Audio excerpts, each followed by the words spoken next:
This is Where We Live from Connecticut Public Radio. I'm Catherine Shen. Turtles are among one of the oldest reptiles to walk the planet, and that's not just a pun about their age. As Cy Montgomery says in her new book of Time and Turtles, turtles live slow. Although turtles often live long lifespans, are among some of the most resilient animals on the planet, human presence has meant a huge threat to their species. Cy spent time working with the people that have dedicated their lives to rehabilitating these fascinating creatures. And she joins us now from New Hampshire to talk about her book of Time and Turtles. Cy, thank you so much for joining us this morning. Oh, thrilled to be here. And we also have Matt Patterson, who's a fellow turtle lover and illustrator of this book and their accompanying picture book, The Book of Turtles, who is also here with us. Matt, thanks so much for being with us. Thank you. I'm happy to be here. And here's a question for our listeners. Matt and Cy believe everyone has a turtle story. What's yours? Let us know. Give us a call, 888-720-9677, or leave us a comment on Facebook and Twitter at Where We Live. So we obviously have to start with both of your origin stories. Cy, I'm going to start with you. How did you get interested in turtles? Now, I was born in 1958, and like most of us born during that era, when we were little, our parents took us to Woolworths, and we came home with a little red-eared baby turtle. And these darling turtles, everyone loved them, but we weren't given proper instruction of how to care for them. So their shells got soft, and our mothers flushed them and then got us a new one and thought we wouldn't notice, but we did. And then later, growing up, at one point we lived in Virginia, and you could go into the woods and find a box turtle when it rained, invariably. So I've loved turtles ever since I was small, but it wasn't until I met Matt Patterson just like 6 years ago. 6 years ago. Yeah, that I really took a deep dive into turtles and then soon felt 3 books coming on. I'm still a little shocked at the whole flushing situation. I'm going to marinate on that a little bit. But Matt, what's your origin story? My story, I have loved turtles my whole life, as long as I can remember, since I could talk and probably before. I grew up, my dad was a biology teacher, so we always had animals all around us. And some of my earliest memories are of looking for turtles with my dad. And I grew up observing turtles, looking for turtles. We used to hatch turtle eggs. And of course, I used to draw and paint turtles. And my parents saved some of my early drawings, and I saw them recently. And a lot of them are turtles and dinosaurs, of course. So my whole life, I have always loved turtles. I've had turtles. I've always loved looking for turtles every time we would go anywhere. I remember when I was a kid, we went to Disney World, and I don't really remember being at Disney too much, but I remember on the way into Disney, we saw a gopher tortoise on the side of the road eating some grass. So I remember that. I love that you share that because I'm originally from California and used to go to Disneyland, and they actually have a pond there that has turtles. So the moment you said that, I'm like taken back to that time where they have a turtle pond. So. That's what I would remember. Yeah. And turtles, I think they appeal to us for so many reasons. Even baby turtles look like adorable little grandmothers and grandfathers. Perfect miniatures. And we love that they have, that they carry their shell, their house on their back. It's not like they can leave their shell. It's part of their skeleton. But we love seeing their little heads peeking out from under these things. But for me, the reason that I wanted to write about turtles now in my life, this is like my 35th or 36th book. The last big book that I devoted years of research to was Soul of an Octopus, which examined through this really fascinating and largely unknown marine invertebrate one of the important questions in philosophy, which is consciousness. Well, after I turned 60, I felt like I was ready to write a book that would examine the other hard question in philosophy, which is time. And who better to accompany me on this journey and be my teacher than turtles, these ancient creatures who arose with the dinosaurs and lived to great age and pretty much embody the concepts of patience and fortitude. Well, and then with what you just said, they're one of the oldest species on the planet. They were around when dinosaurs were around. How have they evolved and how have they changed, or have they changed since you dived into studying turtles? Well, turtles have been around for over 200 million years. They arose at the same time as the dinosaurs, and they arose not as you would think. They arose from the bottom up. They evolved from the bottom up. The one of the oldest ancestors is called Papa Kelly's, which sounds like a pizza place, but it's not. It means grandfather of turtles. And he looked like a lizard, and he had what was the beginning of a plastron, the hard belly shield. And about 20 million years later, the carapace, the top shell, evolved. But if you would go back 200 million years ago and you saw a turtle, you would recognize it as a turtle because the design really hasn't changed. It's been so successful. I mean, they survived asteroid impact 66 million years ago. They've survived ice ages. It's us that are having trouble surviving. That's right. I like to say that the turtle evolved from the bottom up. Everyone thinks that what makes a turtle is the shell, and they are correct. But it was the bottom shell that arose first. And that was just one of the gobsmackingly unexpected things that I learned about turtles while working on this book, these 2 books, and soon to be 3 with Matt. Well, I'm glad it shocked you because it shocked me too. But it makes so much sense. But I don't really ever thought of them that way. So when I was reading your book, I was like, oh my God, that's true. And Sai, at the start of the book too, you let readers know that you're not disclosing the name and locations of some of these turtle rescue leagues on purpose. Can you talk about why that is? Yeah, well, turtles, as Matt said, are highly endangered. We think they're common because we see them sitting on logs and we notice them crossing the roads. But even common species aren't as common as they were. And 61% of the over 350 species of turtles are in danger of extinction right now. And all the usual suspects are at play, habitat destruction and climate change and just humans everywhere and nowhere for animals to be. But poaching is on top of this. There's an enormous illegal trade in turtles for pets, for medicine, and for meat. And it is such a serious problem that people speak of the Asian turtle crisis, because in Asia, where much of the trade is centered, they've almost vacuumed up all the turtles in the wild, and now they've come over to North America, where more species of turtles exist than anywhere else in the world. Our Native Americans often refer to North America as Turtle Island because we have the most speciose continent when it comes to turtles. And so these poachers, they're actually combing the scientific literature for the sites of researchers' study areas. And one person published in a journal where she'd been studying turtles for years, and just months after that, all her turtles were gone because poachers had come in there.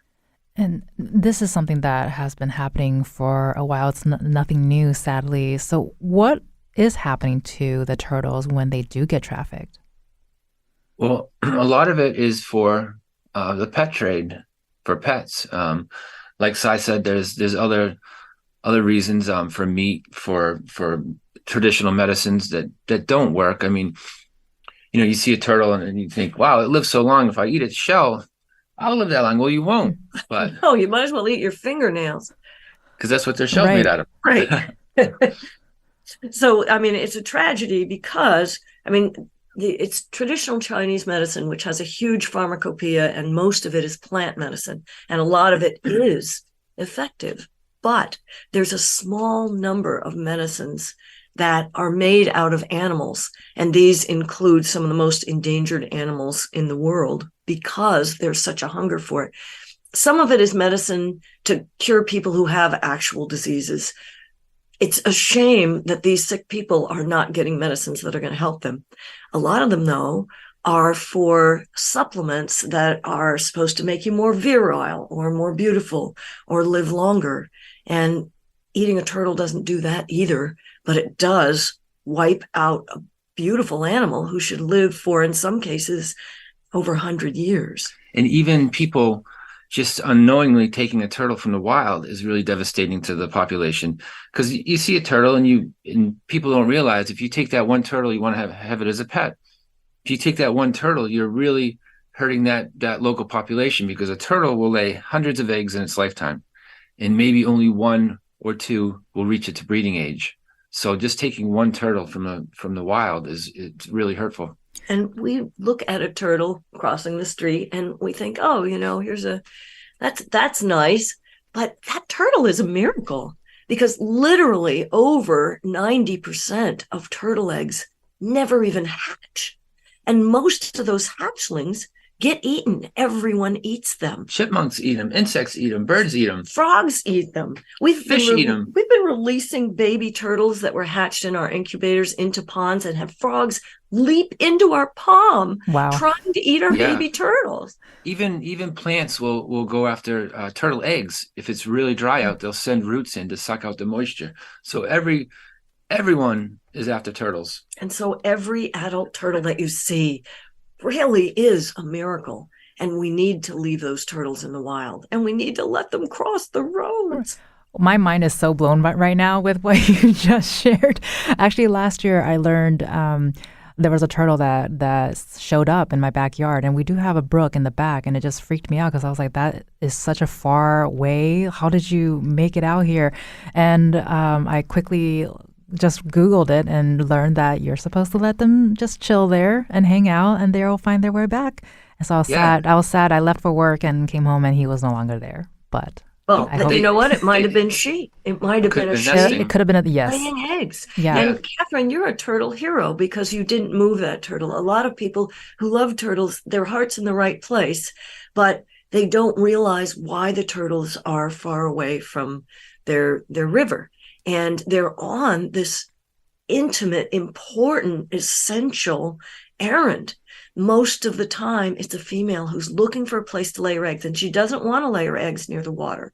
She needs to lay her eggs in sandy soil where there's some sunshine.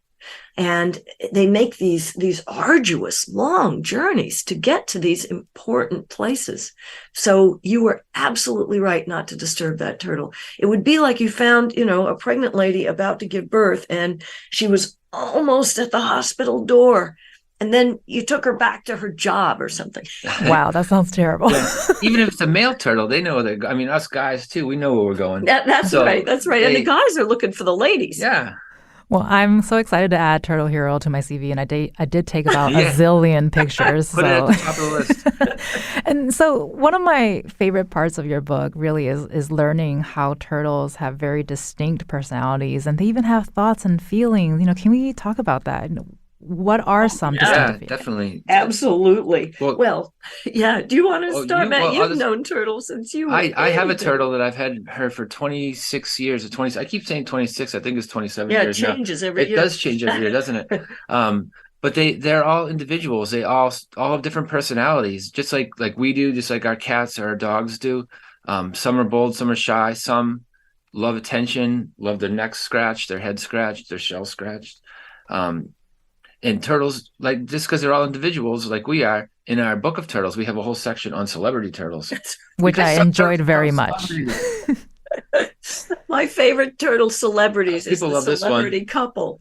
Paul the it couple. Yeah, it was like it was the it couple. And this is so like people. One day, they'd been together for 115 blissful years of turtle marriage. And then one day, the female woke up and just could not stand the sight of her mate. And a lot of my girlfriends totally relate to this. And she would bite his shell until it bled. These were great big Galapagos tortoises. Yeah. And so getting bitten by somebody like that is a big deal. And so, they tried everything. They tried romantic dinners. They would both eat watermelon together and hopefully fall back into love. But no, nothing worked. They even tried sex toys, but nothing worked. And so now they're apart again for 115 years. But they are so like us. And this is not, many times when you talk about animals having thoughts and feelings, people say, oh, anthropomorphism, you're projecting human emotions on animals. But emotions have adaptive value. They did not arise de novo in humans. Emotions help you form affiliations. They help you evaluate your world. And so, of course, other animals have this. They may not have the same thoughts and feelings as we do, or fish would be asking to be taken from the water, which they are not. And I don't need to lick under my tail like my dog sometimes does. So, we don't all have the same needs and thoughts at the same time, but we do have thoughts and needs and memories and emotions. When we first visited Turtle Rescue League, which is where a lot of the action of our book takes place, we were immediately met by a turtle named Pizza Man, who marched right up to us, stopped right at my feet, and performed a greeting as obvious as a handshake. He jerked his head to the right, then back to the center, then to the left, then back to the center, and stared up into my face. And then he marched on to meet Matt. And there, if anything, his ardor grew, because even though it was February in New England, Matt was wearing, as usual, flip-flops, and Matt's feet were warm. So the turtle stood right on top of his warm feet and performed the exact same greeting. And Alexia Bell, who founded the league, told us, this turtle just needs to be where the action is. He's very involved. He greets every visitor. And then there's other turtles that want nothing to do with you. But I know people like that too. Right. Turtles and people, essentially, we're the same thing. Yeah. Well, and then, so turtles are people too. Exactly. We've got to treat them right. And you mentioned action. I want to talk about snapping turtles, because snapping turtles have gotten a really bad reputation. And capturing and killing snapping turtles is actually legal in Massachusetts. Can you set the record straight on the snappers? Give them the voice that they deserve. Yeah, we love snapping turtles. And snapping turtles, to a lot of people, are scary. They're very prehistoric looking, but they only snap when they're out of the water defending themselves, because if a person's in front of them, that's a big monster to them. But they're very important. They are vultures of ponds and lakes and rivers and streams. They eat dead things. A lot of people think that they'll attack you if you go swimming, which would be wild if they did, because we wouldn't be safe in any lake or pond or river. It would be on the news all the time. Another snapping turtle attack. But they also think that they eat baby ducklings or geese. They don't. Maybe once in a while, a rare case that might happen, but it's most likely like a fox or another predator eating those baby birds. So yeah, they're detrivores. Snapping turtles are very They're very, very important. Yeah, they eat dead things, and when you think of it, would you rather find something already dead to eat, like all humans do, or would you have to go out and kill your food with your face? It's much easier. Kill it with your face. That's a new bumper sticker. I prefer the first option. I'm just speaking for myself. I can't speak for anyone else. Kill your food with your face. Well, today we are talking with Cy Montgomery and Matt Patterson, and we are talking about how amazing snapping turtles are. They're both authors of many books about animals, and their newest, Of Time and Turtles, and the Book of Turtles, is our focus today. They will both be with us to continue our conversations about turtles and what's being done to care and protect these animals. Let us know if you have a turtle story. Join the conversation, 888-720-9677, or leave us a comment on Facebook and Twitter at Where We Live.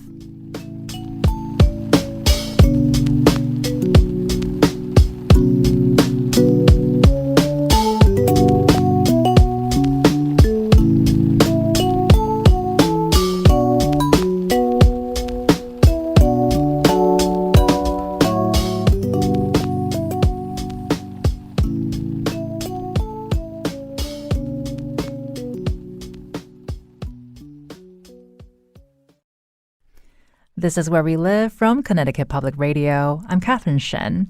Today, we're hearing from Cy Montgomery. She's the author of numerous books about animals, and her new books are Of Time and Turtles and The Book of Turtles. Matt Patterson is the book's illustrator, and he's also a wildlife artist and sculptor. During the course of a year, Cy and Matt both worked as turtle rehabilitator interns, doing the actual work for saving turtles. So, Cy and Matt, the first two turtle rescuers you introduced readers in the book are Alexia and Natasha. Can you tell us how they both got interested in turtles? Well, one day, Alexia and Natasha were hanging out. They were going somewhere else, and they noticed a turtle in the road who'd been hit. And they both loved animals. They tried to save the turtle, but it was obvious it wasn't going to make it. And so they humanely euthanized the animal. But then they decided the next time they got together, they were going to help turtles cross the road. And soon they were working hard to save all these turtles. They were taking them to other turtle rehabilitators, of which there were few, and to veterinarians. But they realized that there were so many turtles getting hurt that folks were just going to be overwhelmed. So they learned the techniques for repairing shells. They learned a way to help the injured turtles as well as getting them across. And soon their apartment was filled with bubbling tanks and recovering patients. And now they have a house in Southbridge, Mass., and the entire 1,000-square-foot basement is filled with, at any one time, between 200 and 1,000 turtles. And the turtles are now spilling out into the living room now. Well, what really struck me reading the book is how utterly resilient turtles are. I just had no idea that they can, when they're able to heal so well and regenerate. So I imagine there's not really an average day rescuing turtles, but can you talk about what does the day-to-day look like? What does the rehabilitation efforts look like? Because you do describe everything from, you just mentioned fixing cracked shells and also giving them antibiotics. What does that look like? Well, it really depends on the season. In the springtime, turtles are really active. First, the males are active, then the females are active because they're out nesting. So there's a lot of turtles that come in with cracked carapaces, cracked plastrons, the upper and the lower shell, broken jaws. Sometimes there's injuries from mowing injuries or dogs chewing turtles. So it's really, really hectic and crazy in the springtime. And, and even turtles that are dead, you can save if it's a female and it's in the springtime and she was on her way to nest, there's a good chance that she has eggs in her that can be saved. And so they'll take those eggs and incubate them. And then when they hatch in the end of the summer, release them.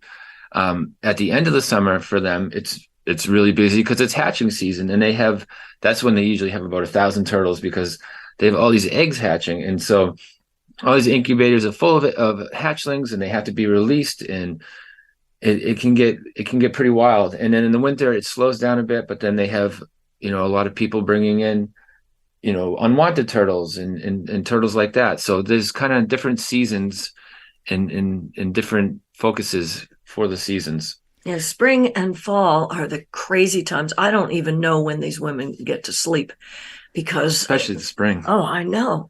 And so we were sometimes going several times a week. We actually kept this up for like 3 years. About 3 years. We got totally addicted to this. And at the same time, we were working at a nest protection site not far from our house. So it was turtles all the way down. And we were driving, so we were releasing healed patients and we released them back to the spot where they were found. And we were driving all over central New England for this. And we were guided. Our navigator was blind, and Natasha is blind, legally blind. And somehow she was able to navigate us to these spots. She's an amazing person. But Natasha's blindness gives her a really good perspective. And I've seen this with other people with disabilities as well. I have a friend who's he's now retired, but he was the head veterinarian at Tufts Wildlife Clinic, and he had one of his legs removed. And he'd be in there getting these patients, some raccoon or something, and like, oh, they have to amputate the leg. Let's just euthanize him. And Mark would be standing there like, really? I don't think so. The thing about turtles and a lot of animals in the wild is they do just fine missing a leg or missing an eye. I've seen turtles with 2 legs missing in the wild that healed on their own without any surviving and and thriving. Yeah, absolutely thriving. And no, your life isn't pointless if you have some disability. And particularly, turtles, they can heal through just about anything. They can regenerate nerve tissue. And we were able to see some amazing instances of healing. It taught us, their motto there is never give up on a turtle. And we have, in fact, in my house, I saw a turtle go from dead to alive. I did CPR on a little tiny turtle the size of a quarter. I worked on that turtle for 45 minutes. That turtle was dead. He had drowned, but he came back to life. And I was later able to release him and his nestmates. They were painted His turtles. messmates. They were all named, his name was Monet, the others were Manet, Bonnard, and Seurat, named after Pointillist mostly, and Beautiful. was able to release those in the spring into the wild. And we learned turtle CPR when we were at the Turtle Survival Alliance's Survival Center, where they have some of the rarest turtles in the world. They have turtles that are extinct in the wild. And we saw a turtle, a snapping turtle, that had been caught in a trap, a minnow trap. It got stuck in it, and it had drowned. And we saw that turtle come back to life. So that's where we CPR for turtles is not blowing into their mouths and pumping their chest like it is for people. It's pumping their legs, which pumps their lungs, and it helps get their heart going and get water out of their lungs. And I just learned, this is amazing, of not just one, but two instances over the past 3 days of folks that heard me talking about this at one of our talks, who revived drowned turtles this way. It was something that I think was pioneered on sea turtles, who are great big creatures, but you can do this with an animal the size of a coin and bring them back to life. Well, I'm learning so much just from this conversation. And you mentioned earlier that turtles are miracles, and it feels like that's your experience, is the miraculous of what they can bring, not just what you can bring to them, but also what turtles can bring to people. And you both were working on this book and did a lot of your research around turtles during the pandemic. Sai, I want to start with you first. How did that change your relationship with them? Wow. Well, first, remember when the pandemic came, nobody knew what this strange contagion was. Nobody knew where it came from. Did it come on the mail? Did you get it at the grocery store? And there were no vaccines. There was really not much in the way of treatment. And people were scared to death. And at the same time, there was like horrendous political strife, and environmental catastrophe was upon us as California was on fire, and Australia was on fire, and the Amazon was on fire. It was a time of deep despair for many people. And it felt like even time had abandoned us. And to be working with these amazing, resilient animals, with these wonderful heroes, these fabulous women and men who were literally piecing the world back together, shell by shattered shell. This was so restorative for Matt and for me. And it also completely altered our experience of time itself. I could not have predicted when I pitched this book in early 2019 that this pandemic was coming and that time was going to grind to a halt for not just our neighborhood and not just our nation, but the whole world. But it became a time for Matt and me to learn from the turtles a new way to connect with time, a time that was sacred and healing and eternal at a moment in history when time seemed to stop for so many people. Matt, did time stop for you too? Time did. It slowed. Working with turtles teaches you patience. And it was like Sai said, it was a stressful time and a hectic time. And when we were working with the turtles, we would slip into, we call it turtle time, and everything around you just slowed down, and it taught you to focus. And, in a world where like we're constantly, we have iPhones or, apps, and there's constantly sounds going off. We're always distracted. It taught you to focus and it was really calming and relaxing. Yeah. When you see a turtle favor you with its glance, it's an intense glance. It's an intense stare. Yeah. I mean, gosh, you really feel blessed by this. And paying attention, I'm not the first person to say this, but it's been likened to a form of prayer. It's like a sacred thing to pay deep attention. Turtles know how to do this. And when you see a turtle, even looking at the worm they're about to eat, whatever they're looking at, yeah, it's like these laser beams are coming out of their eyes, and they're so into the sensuous savor of life and the excitement of life and the depth of life. And that's what I think that we're often missing. And lacking in our twitchy, dingy little world of atomized attention. It was such a relief to sink back into turtle time. And with turtle time, they move so slowly, they age very slowly, and they have very long lives. And I guess they also die slowly. Can you talk about that process? Well, like Sai said, when she talked about her example of bringing a turtle back to life, turtle's not dead until it's dead. But they do everything slow. They get sick slow. They recover slow. But turtles have time, and that's what they need is time to recover. But I mean, we've seen turtles that it took years for them to heal and recover, and they did. They slowly healed. Their carapaces filled back in, and those turtles were released. That was one reason that when I was deciding to write this book on time and turtles, I wanted to meet turtles in the wild, of course. But one reason that we wanted to apprentice ourselves to a turtle rescue, and this particular wonderful turtle rescue, was that we wanted to get to know turtles as individuals. And because they do take years to heal, you get to know them over the course of years. And some of them, their personalities, like Pizza Man, they're immediately apparent. Others, it takes a while for them to reveal their true selves. But the turtles are just as much the heroes in this book as are Natasha and Alexia and Michaela and Mike Henry and our friends at the turtle nesting site, and our friends at Turtle Survival Alliance.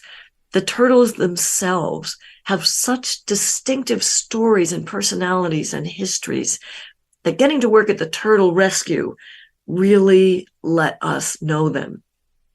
And so you both talked about meeting these turtles, and they teach you to savor and to live slower and to not be so twitchy, as we tend to be very twitchy in our dingy world, as you mentioned. What else do you think turtles can teach us about patience and healing and time? Matt, let's start with you. Well, turtles are tough. Turtles can survive injuries that other animals just couldn't survive. And it teaches you that these turtles want to survive. They want to live. They love their lives just as much as we love our lives. And turtles, they move forward, sometimes slowly, but determined. And they don't give up. They teach you hope, and not hope against hope. But we saw turtles. Let me tell you about one of the patients that we met there. His name was Chutney. And this was a snapping turtle who'd been hit by a car. And I mean, he was practically a road crayon. He had cracked his shell. He'd broken his jaw. But worst of all, he had a brain concussion to the point that he didn't know which end was up, and he kept rolling upside down, thinking that that was a good thing. Well, it's not a good thing, and it was particularly upsetting because Alexia had to reset his broken jaw every time he flipped upside down. So they had to come up with a solution, and they came up with a brilliant solution, which they called the chutney tube. So the chutney tube was a regular pitcher. It was a plastic see-through pitcher, and his shell fit in perfectly. And they put him in there, and the handle acted as a kickstand so he wouldn't roll over. They tried like taping him down and weighing him down. They tried a whole bunch of things. But this turtle, he was there for 2 years, I think. He was there for 2 years. When we met him, he was healed, and he was released that very spring, our very first spring working. We were there for his release. So that's a turtle that was really messed up, and most people would have given up on, but turtles are tough, and they come back, and they just need time. And during the pandemic, when people seemed hopeless and languishing, that was a really wonderful lesson for us.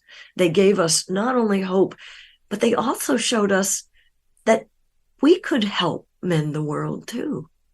Learn from Chutney. Being able to help at that time of helplessness showed us that, we were not powerless, that we could help.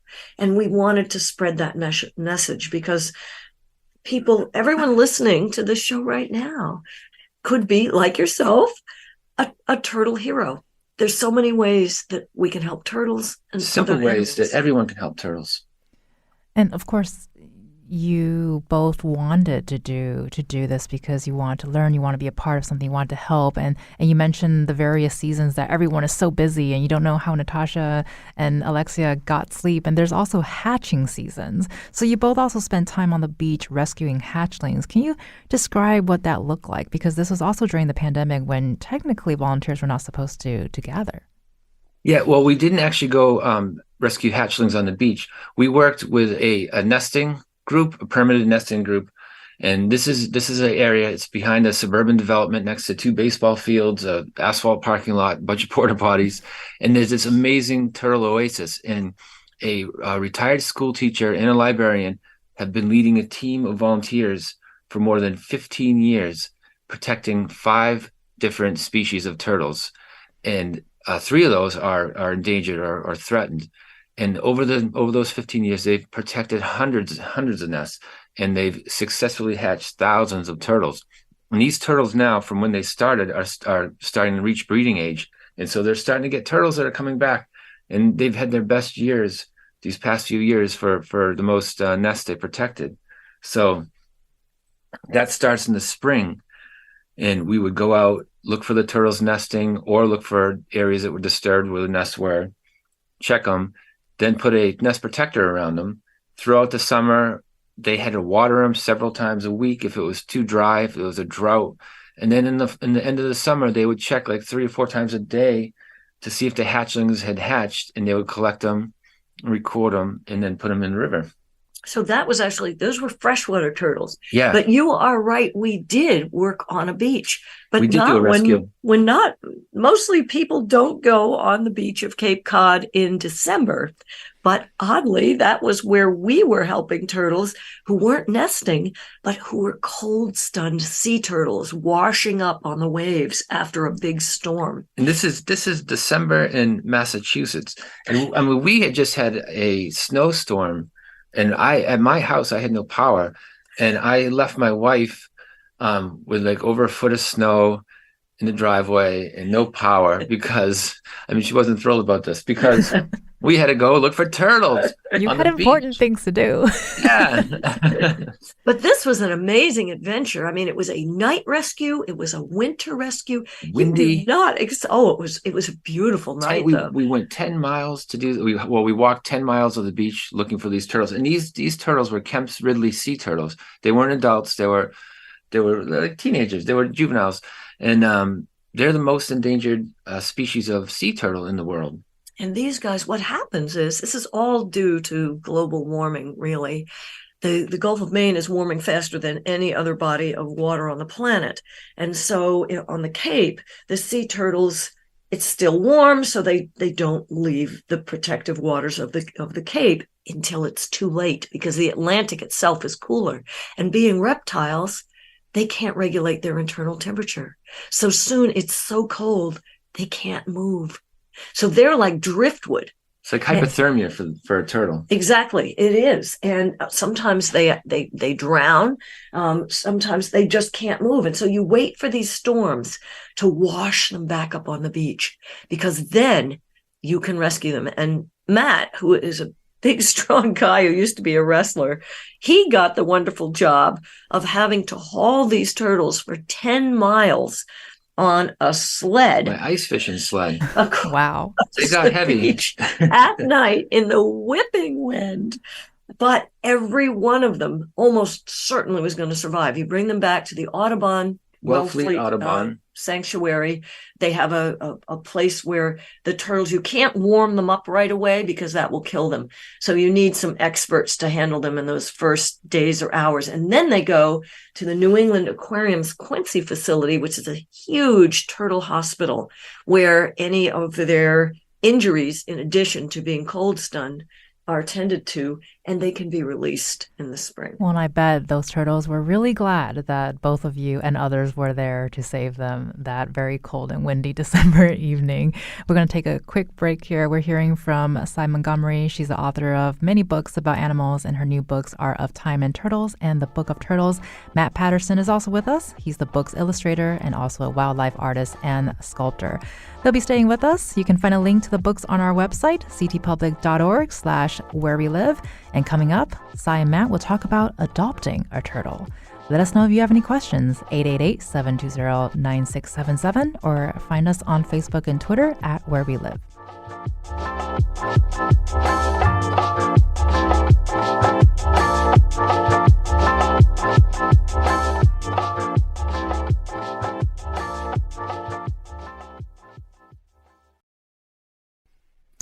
This is Where We Live from Connecticut Public Radio. I'm Catherine Shen. Cy Montgomery is the author of the new book Of Time and Turtles and The Book of Turtles, and Matt Patterson illustrated both of those books. And today they're joining us to talk about their time working with turtle rehabilitators and diving into the world of turtles. They're both animal lovers and now specifically turtle lovers. So somewhere on their journey, they had to adopt a turtle or 3 or 10. Cy, let's start with you. During your time working with turtles, it was only a matter of time before you adopted one, right? What was the experience like? Well, some of the turtles that I adopted are actually living at Matt's house. But first, we had to find Matt and his wife, Erin, a house on our street so that I could conveniently visit with them. I would take care of some of Matt's turtles while he and his wife would go away. Well, when we started this, I had this whole process. I had 3 or 4 turtles. I think 3. I think 3 turtles. Oh, one of them, Polly, I've had for 27 years. And so I didn't have that many turtles. And I now have 14. As you do. Yeah, as one would do. Which, it sounds like a lot to some people, but some people I know, that's nothing. I know people who have hundreds of turtles. So one of our friends, Chris Hagan, says that the calculus goes like this: 1 dog is 100 turtles in terms of time that you have to spend on them. That's a new equation I'm going to have to work on. Yeah, right. Yeah, right. But well, I ended up taking a lot of turtles. We went to a rehabber, Faith, a wonderful lady in New York. And originally I was supposed to take 1 or 2, so that means 2, 3 turd box turtles from her. And Erin, my wife Erin, went down with me and Cy, and we got there and we ended up picking out 2. And then Faith said, well, if you're going to take 2, why not take 3? And then she said, if you're going to take 3, why not take 4? And I could just see the look of terror in Erin's eyes because she didn't want too many turtles. She didn't want to become one of those turtle people. And these are 3-toed box turtles. These are really old turtles too, and they're non-natives. They can't be released, so they need a home. And we ended up taking 6 of them. And we got home, and I put them in this outdoor enclosure I had. And within an hour, one of them started digging a hole and laid eggs. And then the next day, another one laid eggs as well. So that's actually how the calculus works. Yeah, she called Cy. She said, I can't believe what happened. But the eggs weren't fertile, so that ended up not being a problem. And Fire Chief, who is, I always say, the star of Time and Turtles, he's this wonderful snapping turtle that we got to know and work with throughout this whole story. And we ended up adopting him because he was not releasable. His back legs do work. He was paralyzed at one point, but he can't use his back legs that great. His tail doesn't work. So if he flips over, he has trouble getting up. And the first thing I did when we bought a house on the same road as Cy is I dug a pond, a turtle pond, which again was not on Erin's list of first things to do, but it was on my list. And so we dug a turtle pond and we now have 14 turtles. So if people, I was going to say, if people are interested in adopting turtles, 1 turtle or 10, it seems like, what do you want them to know before they actually commit to that? That's a good question. Well, the number one thing people need to know is a turtle is a long commitment, often lifelong commitment, and they often will outlive you. Some of the turtles I have are from people who had them and are no longer here. So turtles do live a long time.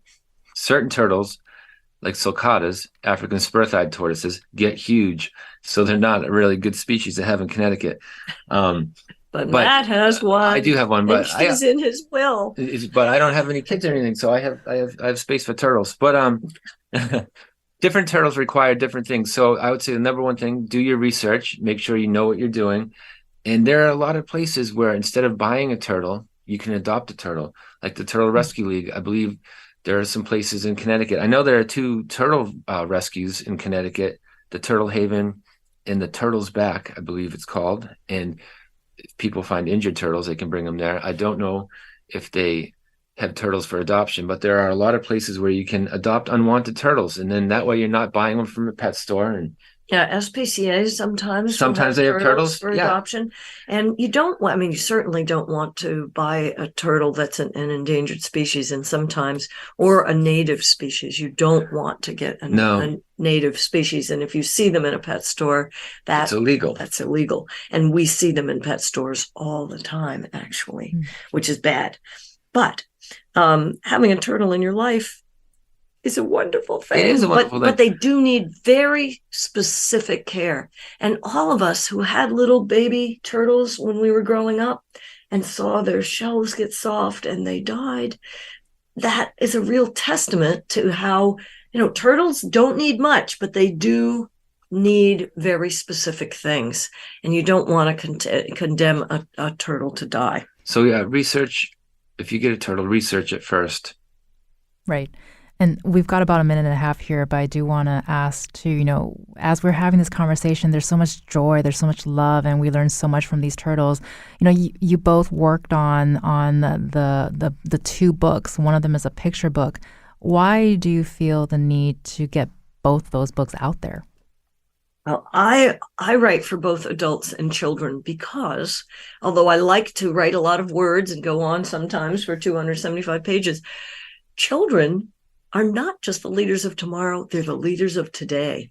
So I really, really wanted to put a book in the hands of kids to make them into turtle stewards. And that book is a celebration of turtles, amazing turtle facts and abilities, and evolution and conservation. And we have turtle celebrities and extreme turtles, like the fastest turtle and Turtles Climb, things like that. So that book really introduces people to the amazing world of turtles. How they can help too. Yeah. Crossing a turtle, cross it in the direction it's going. Yep. If you find an injured turtle, call a rehabber. Like I said, there's some in Connecticut. And protect wetlands. That's super important. And you can support organizations like the Turtle Survival Alliance, who they work with turtles all around the world, and including species that are extinct in the wild. And seeing these people do this amazing work and dedicate their lives to it, because if you work with turtles, a lot of times you have to dedicate your whole life because everything happens so slowly. Right. And your success might happen years down the road. Well, you both have been so inspiring to all of us here, and we hope our listeners enjoy this conversation because we certainly have. You've been listening to Cy Montgomery, who is the author of Time and Turtles and the Book of Turtles, and Matt Patterson, who illustrated both of the books. Thank you both so much for being with us this morning and sharing your stories about turtles. Thank you, Catherine. It was a joy. Thank you. That was fun. I'm Catherine Shen. Today's show is produced by Tess Terrible. Our technical producer is Kat Pastor. Download Where We Live anytime on your favorite podcast app. And thank you very much for listening.